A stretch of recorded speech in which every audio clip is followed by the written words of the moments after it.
Oi, gente, tudo bem com vocês? Hoje este vídeo, ele é um pouquinho diferente porque o roteiro foi inspirado na minha vida, em uma sessão de terapia de um paciente muito querido que eu tenho.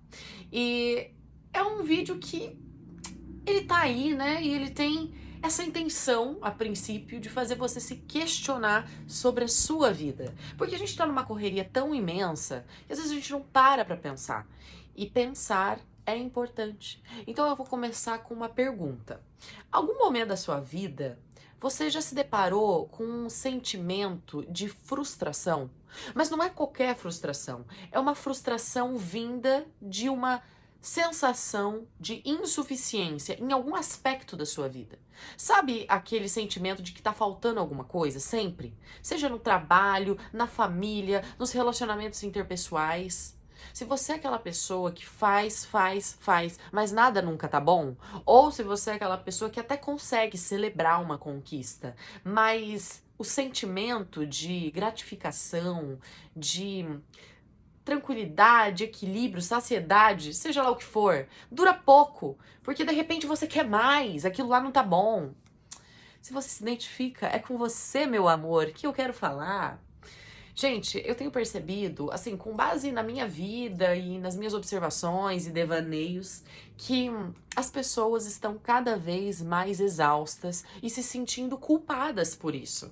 Porque parece que a gente criou uma necessidade que virou praticamente um condicionamento que é intensificado aqui nas redes sociais, de que você sempre pode fazer mais. Não só pode, como deve, né? E que tem uma versão melhorada de você mesma aí dentro, uma versão atualizada, uma versão 2.0. Basta você se esforçar um pouquinho, que ela vai brotar.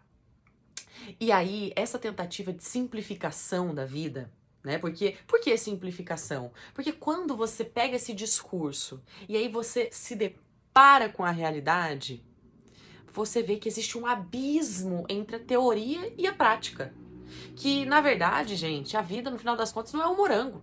Quem dirá um morango do amor, né? Então, assim, essa narrativa, ela cria uma ideia de que nada nunca tá bom.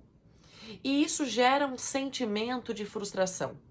E aqui na internet, a gente tem criado também uma ideia que vem impregnando no nosso subconsciente, que é uma ideia, né, uma narrativa do herói, que dá muito like, dá muito compartilhamento, muito burburinho aqui na internet, com histórias de pessoas que saíram de condições muito difíceis na vida, condições extremas, e que conseguiram um lugar de reconhecimento, de visibilidade. E isso é muito válido, mas normalmente essa história, quando ela é contada, ela tem uma música de fundo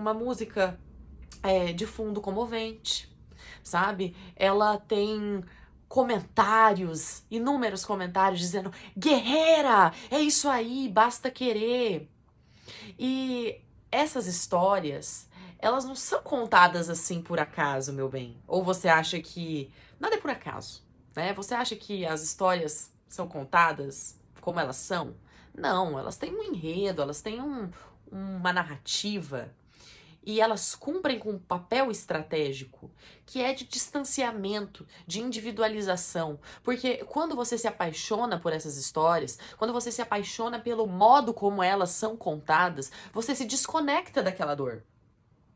E aí, no meio de tudo isso, desse caos, eu quero te dizer que tá tudo bem, não dá conta de tudo. Que esse sentimento carregado de uma insuficiência, porque você tem que ser melhor, você tem que fazer mais, sabe? E que se você não tá dando conta, a culpa é sua, porque você é preguiçoso. Que isso, na verdade, é uma mentira. Porque isso não reflete a realidade da vida. Que no final das contas não reflete a complexidade da vida humana. E que esse tipo de narrativa não tem que ser uma métrica para sua vida. Então, eu quero te dizer para você respeitar a sua forma de viver, respeitar a sua história e respeitar como você decide viver cada momento da sua biografia.